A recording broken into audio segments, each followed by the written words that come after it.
Hello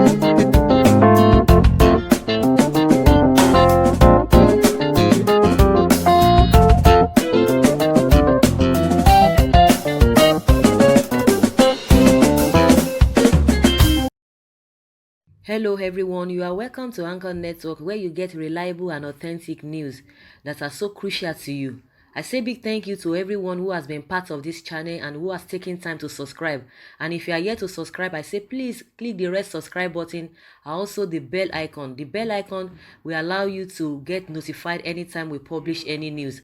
Former Aviation Minister Femi Fani-Kayode has slammed President Muhammadu Buhari, calling him a coward and a timid leader over the decision of the federal government to arrest Omoyele Sowore.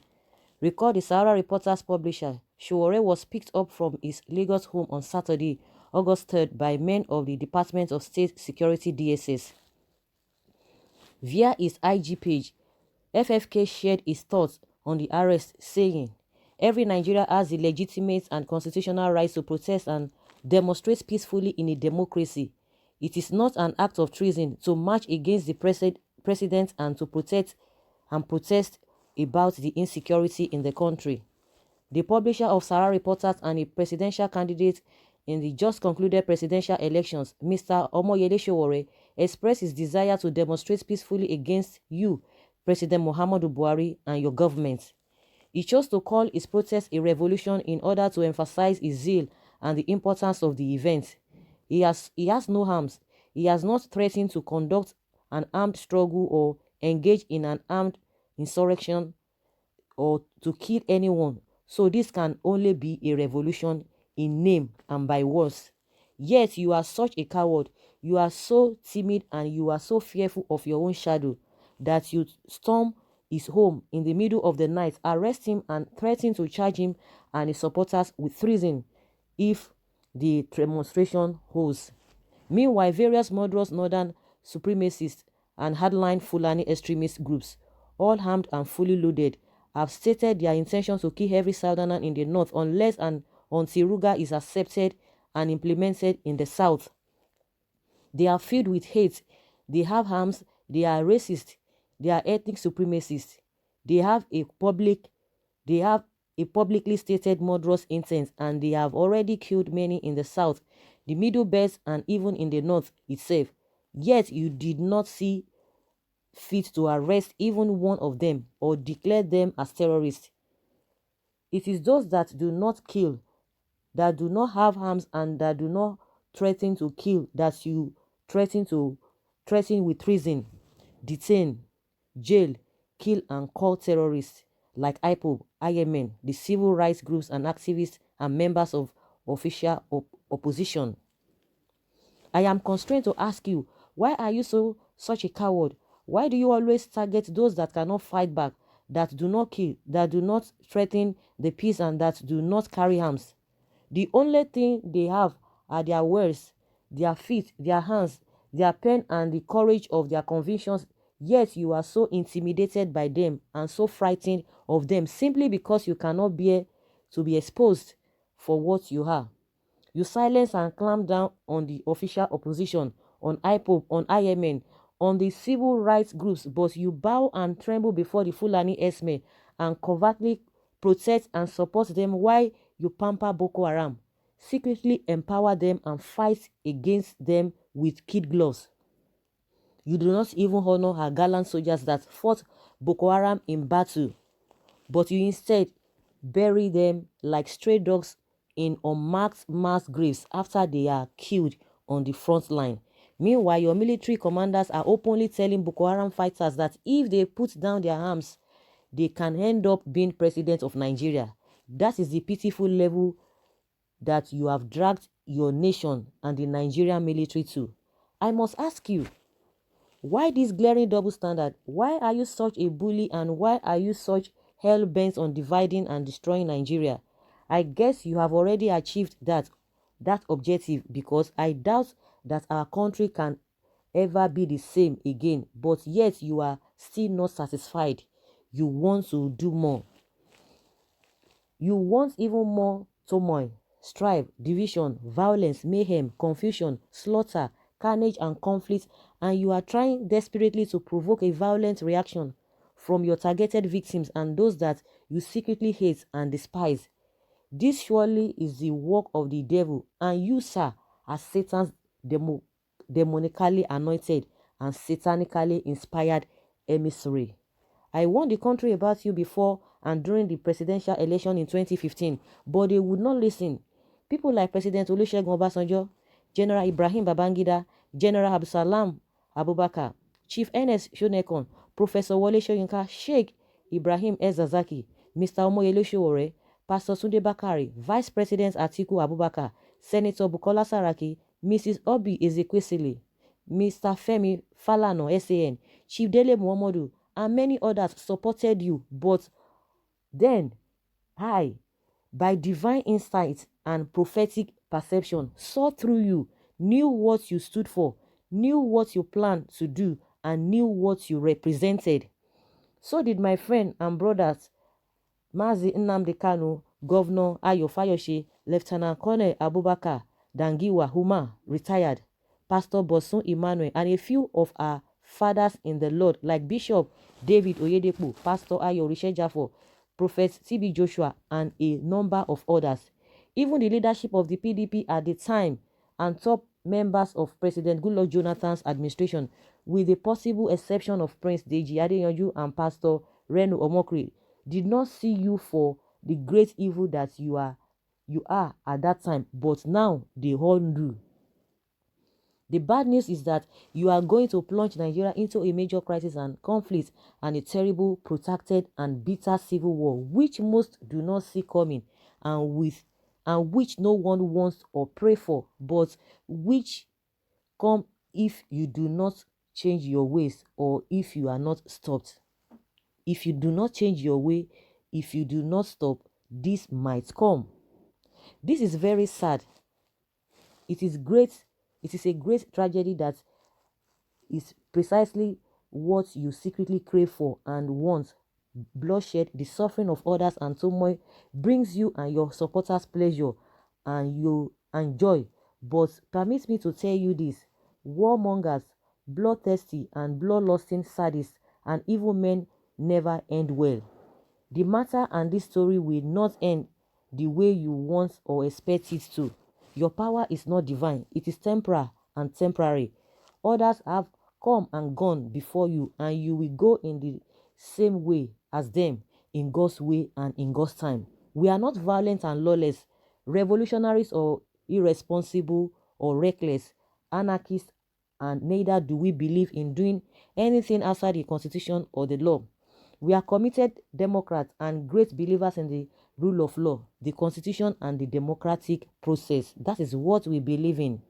We are also believers in power and efficacy of the Lord of hosts, the Alpha and Omega, and the Ancient of Days. And we know that sooner or later, no matter how long it takes, he will honor his word and make all things beautiful in our country. In the end of the forces of light, and the children of God will prevail against your great wickedness, unconscionable malevolence, and evil plan to destroy Nigeria and throw our people into a cauldron of raging fire. You can look us up and torment us for us as long as you want. In the end, you shall fail. You shall fall and you shall be ashamed, and God's counsel alone shall stand. Those of us that oppose you from the heart, spirit, and soul have lost all sense of fear. We will stand against you until the end of time.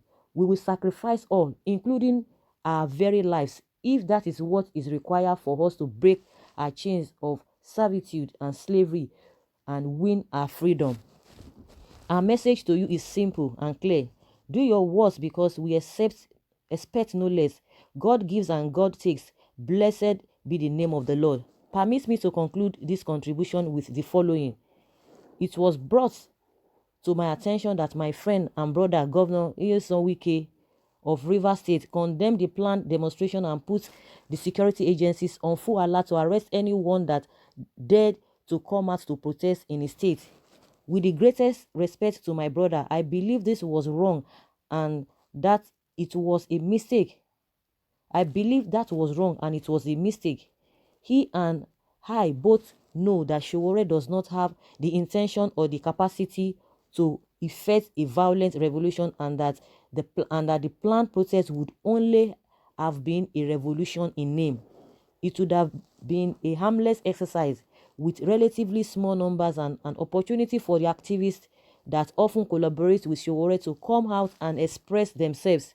It would have begun and ended there without much drama, and rather like the harmless protest about the Chibok girls at Unity Fountain in Abuja. There is no hope in hell that it would have turned into a violent attempt to overthrow the government, and as far as I am aware, neither was that ever the intention. I suspect that the reason Wike has taken the position that he has taken, and the reason that so many other leading figures in the official opposition, PDP, has taken a cue from him and distanced themselves from the process, is because of their personal dislike and disdain for Sowore, who really has very few friends in the political class or in the ranks of the official opposition party. Yes, I believe that those that are falling onto the trap of not standing by Sowore or speaking up for him when they know that he is being treated unjustly, his rights are being violated, and he is suffering persecution, are being short-sighted and naive. In a time of crisis, and especially when we are contending with a dangerous and merciless despot, we all need each other, regardless of how we feel about one another or whatever contentious issues, conflicts, disagreements, and fights we may have had in the past. That is common sense.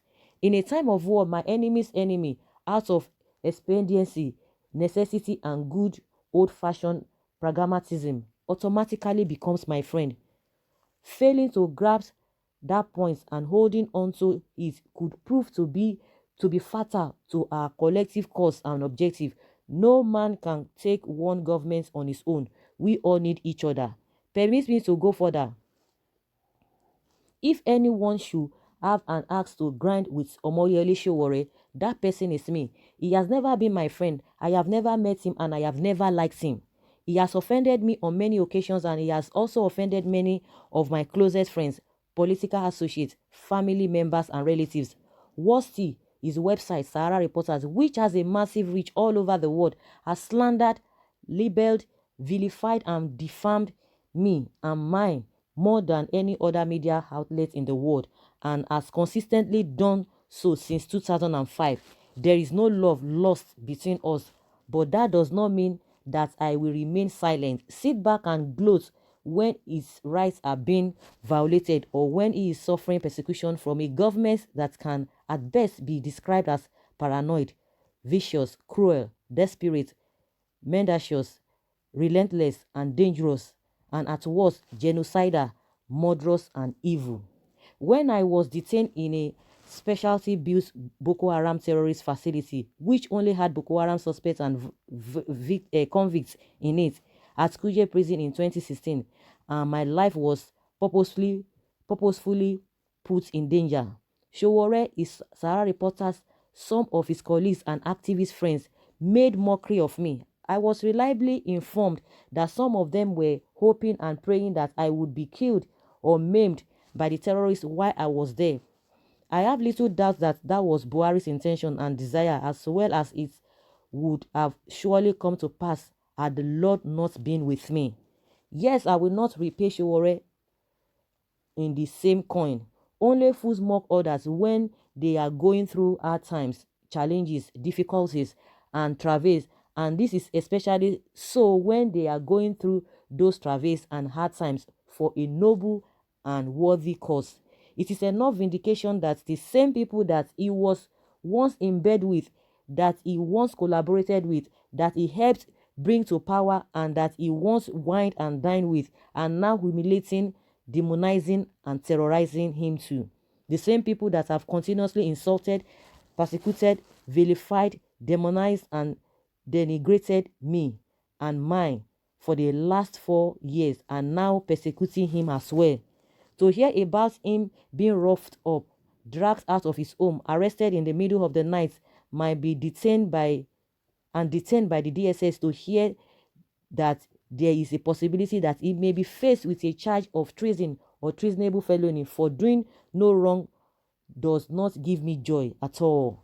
Instead, it saddens me and confirms my greatest fear that the Buhari administration has lost its marbles, gone totally insane, and is capable of doing absolutely anything to those that it perceives and it regards as being its critics, its adversaries, and its enemies. It is Showore today, but it could be anyone else tomorrow. And neither do you have to break the law or do anything wrong before they come for you. As one of my tormentors and jailers eagerly and gladly told me when I was in detention for 3 months in 2016, he said, "We know you have done nothing wrong, but we can keep you here for as long as we like and charge you to court for breathing air if we choose. Whether it is you we spend whatever it is you will spend the new few years trying to clear your name even though you have done nothing wrong." He concluded by saying, "We are here to torment you and that is what we are going to do. In case you make it out of here alive and you are still whole, if you like, keep criticizing and abusing Buhari. We will bring you back and teach you the lesson of your life." That is the deplorable and the degenerated mindset of our collective oppressors. And that is why it is important for us to stand up and speak up for one another in trying times. Whether we like each other or not, there is nothing illegal in conducting a peaceful protest, even if you choose to call it a revolution for the purpose of theater and drama. You don't plan a revolution and armed insurrection and sleep in your home. As long as it is only demonstration and nothing more, there is absolutely no reason why the Buhari government should behave like the bunch of cowardly, paranoid, lily-livered, and vicious Nazis that we know them to be. By arresting and detaining him, they have only made Showore more relevant and more popular. If that were not the case, I would not be moved and honored to lend my humble voice to his cause and to join millions of others from all over the world to call for his immediate release. He is not my friend and I do not like him yet on this matter. He is not my friend and I do not like him. Yet on this matter, I stand shoulder to shoulder with him. May God guide him and protect him, and may he be returned to the land of the living at the soonest. Guys, this is really deep. This is really deep. You know, what we have just said is self-explanatory. There's no need to try to pinpoint and all of that. But there's one thing I just, that just struck me. He said Showore is not his friend, but because of what needs to be what needs to be done, that the needful must be done, that irrespective of what even Showore has done to him in the past, but in as much as the people, we have a collective cause. This is the time that we need to really rally around him. He explained everything. So guys, I would like you to drop your comments, and let's hear your own take concerning what he has said. Thank you very much for always listening. Bye.